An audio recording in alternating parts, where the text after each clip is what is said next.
जय श्री श्याम दोस्तों, आस्तिक कहानियों में आपका स्वागत है। कार्तिक मास महात्म, पहला अध्याय। मैं सिमरू माता शारदा, बैठे जिह्वा आए, कार्तिक मास की कथा लिखे कमल हर्षाए। नैमिषारण्य तीर्थ में सूत जी ने 88,000 सनकादिक ऋषियों से कहा, अब मैं आपको कार्तिक मास की कथा विस्तार पूर्वक सुनाता हूँ, जिसका श्रवण करने से मनुष्य के सभी पाप नष्ट हो जाते हैं और अंत में बैकुंठ धाम की प्राप्ति होती है।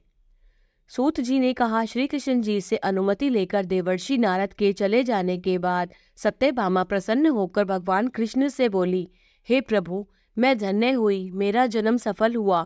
मुझ जैसी त्रिलोक्य सुंदरी के जन्मदाता भी धन्य है, जो आपकी 16,000 स्त्रियों के बीच में आपकी परम प्यारी पत्नी बनी। मैंने आपके साथ नारद जी को वह कल्प वृक्ष आदि पुरुष विधि पूर्वक दान में दिया, परंतु वही कल्प वृक्ष मेरे घर लहराया करता है। यह बात मृत्युलोक में किसी स्त्री को ज्ञात नहीं है। हे त्रिलोकीनाथ, मैं आपसे कुछ पूछने की इच्छुक हूँ। आप मुझे कृपया कार्तिक मातम की कथा विस्तार पूर्वक सुनाइए, जिसको सुनकर मेरा हित हो और जिसके करने से कल्प पर्यंत आप मुझसे विमुख न हो। सूत जी आगे बोले, सत्यभामा के ऐसे वचन सुनकर श्री कृष्ण ने हंसते हुए सत्यभामा का हाथ पकड़ा और अपने सेवकों को वहीं रुकने के लिए कहकर विलास युक्त अपनी पत्नी को कल्पवृक्ष के नीचे ले गए और फिर हंसकर बोले, हे प्रिय, 16,000 रानियों में से तुम मुझे प्राणों से समान प्यारी हो। तुम्हारे लिए मैंने इंद्र एवं देवताओं से विरोध किया था। हे कांते, जो बात तुमने मुझसे पूछी है उसे सुनो।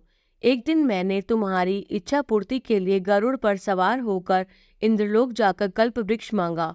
इंद्र द्वारा मना किए जाने पर इंद्र एवं गरुड़ में घोर संग्राम हुआ और गौलोक में भी गरुड़ जी गौओं से युद्ध किया।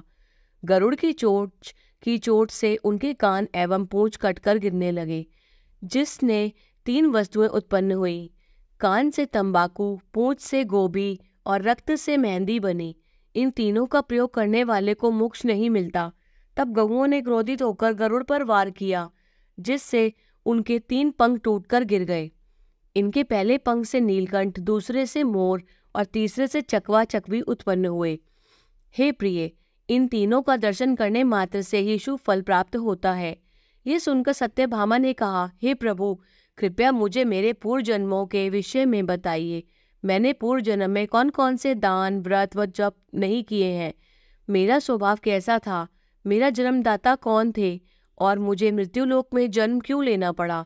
मैंने ऐसा कौन सा पुण्य कर्म किया था जिससे मैं आपकी अर्धांगिनी हुई?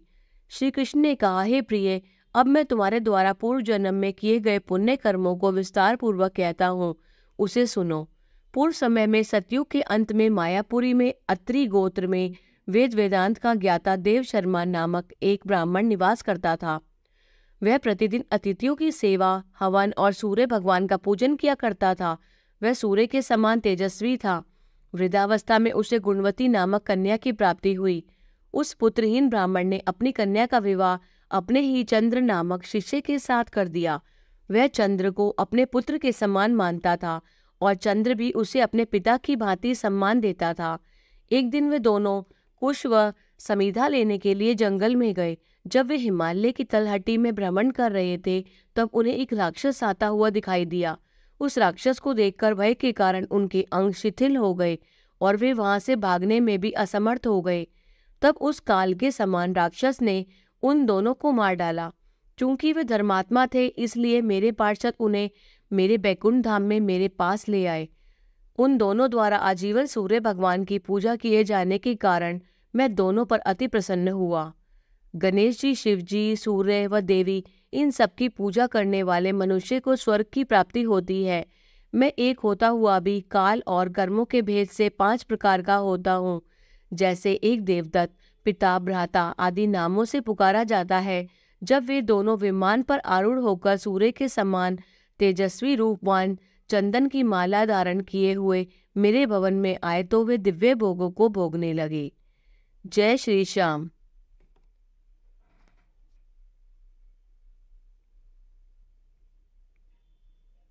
पहला अध्याय संपूर्ण।